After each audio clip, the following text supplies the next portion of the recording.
I was talking with Tracy Ross, and the last 2 weeks I've been meeting with parents here on Thursday morning from 9 to 10:15, and they said for the teachers I have to clear up the act, so I can't. So this is going to be the clean version. So I asked Tracy to let me know what some of the concerns were that some of the teachers had here, since we're going to do some behavioral consulting and maybe put our heads together and solve some problems, classroom management problems. So she gave me a little list of things that I'd like to just very quickly run through. The first one is dealing with a student that deliberately and continuously does something that you specifically asked them not to do. Does that happen? Okay. Dealing with a child in complete meltdown mode when the child is not responding. Dealing with students who refuse to do an assignment or to work at all. Dealing with kids who hit or hurt others repeatedly.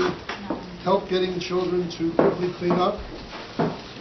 Dealing with silent but deadly bullying, and dealing with kids who talk negatively about others.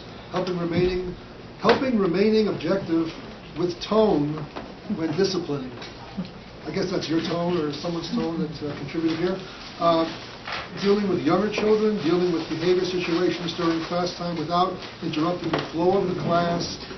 Need help finding quick, on-the-spot effective consequences, dealing with tattletales, and setting boundaries. So is that it? Because I emailed her back and I said, we should have a retreat down at Hawks Cave for the weekend. The school should sponsor this, and we should just go down there and just really discuss this stuff, because I'm sure we can take a lot of that time to do that. So I guess I'm just going to jump into this by saying a couple of things I think I'd like to have you know the differences between. And then the work that I do is almost always of a collaborative nature, which means that I'm not going to be up here lecturing or doing anything. I just want to start an interaction, a dialogue going back and forth, so we can put our heads together in the limited amount of time that we have today to see if we can solve some problems that would maybe generalize to other concerns you have as well. And this last thing about setting boundaries is pretty much what it's all about. Whether it's with our culture setting boundaries, or whether it's with our kids in school or families at home setting boundaries. And I guess Cushman is like a family, because every time I hear the word Cushman, I always hear the Cushman family. So you know how important it is to set boundaries in families. What I want to talk about is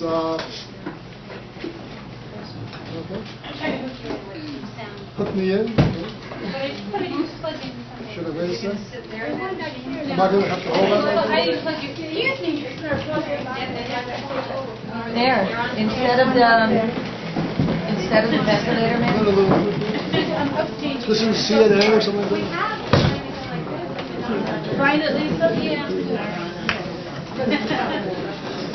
So you can talk amongst yourselves for the time being. How's it? Wow, it's kind of. Is this better than just my natural voice? Yeah. Okay.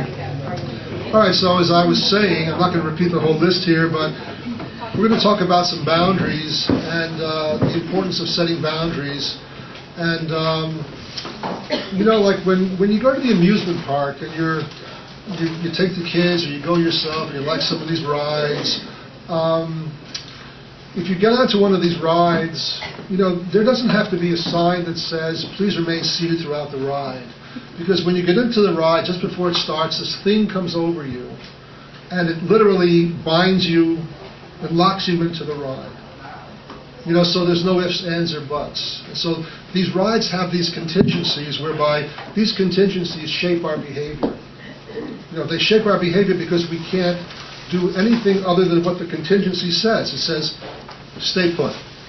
Now, extrapolating to the classroom, where you would, let's say, like children to be in their seats and not leave the seat without permission.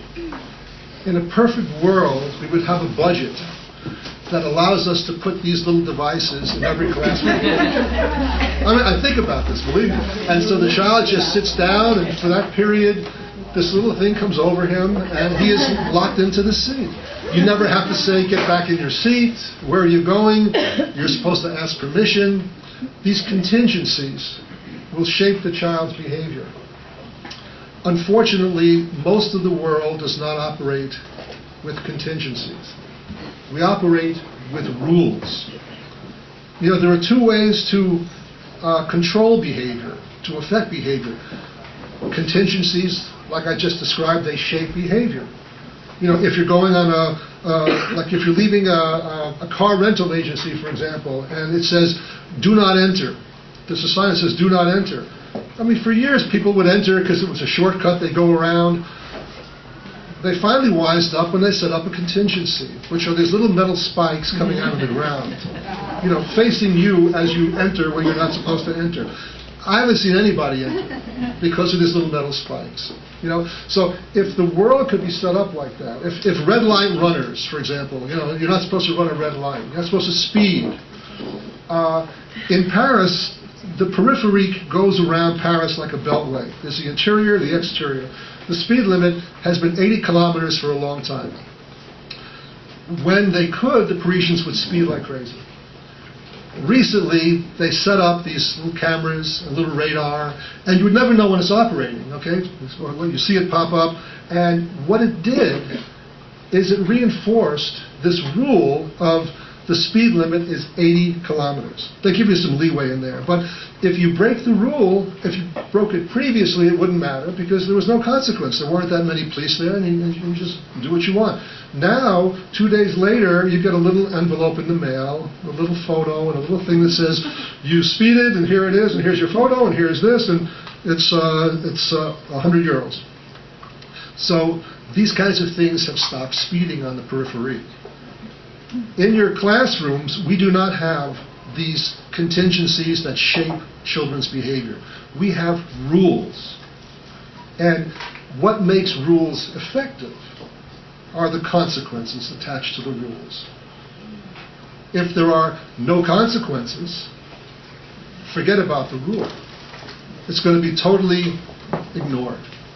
Although some kids are so uptight that they've learned to follow rules no matter what, and you don't even need a reinforcer or a consequence, you're just going to follow the rules. But that's very, very few of these kids. So the key to us beginning to really influence behavior, like some of the things on here and other things, is to develop rules in our classrooms that are clear, they're not ambiguous, and rules that can be enforced. If you don't have it, like I tell parents all the time, don't set a rule if you're not prepared to enforce the rule. Because a lot of rules are set that we just can't enforce or we don't enforce. And it produces tone deafness on the part of the child. The child becomes parent deaf at home and teacher deaf at school because the rules mean absolutely nothing. And you're incredulous as to why they're not following the rules, yet there's no consequence to following them and there's no consequence to not following them. So when we're looking at how to modify behavior, you really have to look very clearly at the kinds of consequences that you're setting up in the classroom.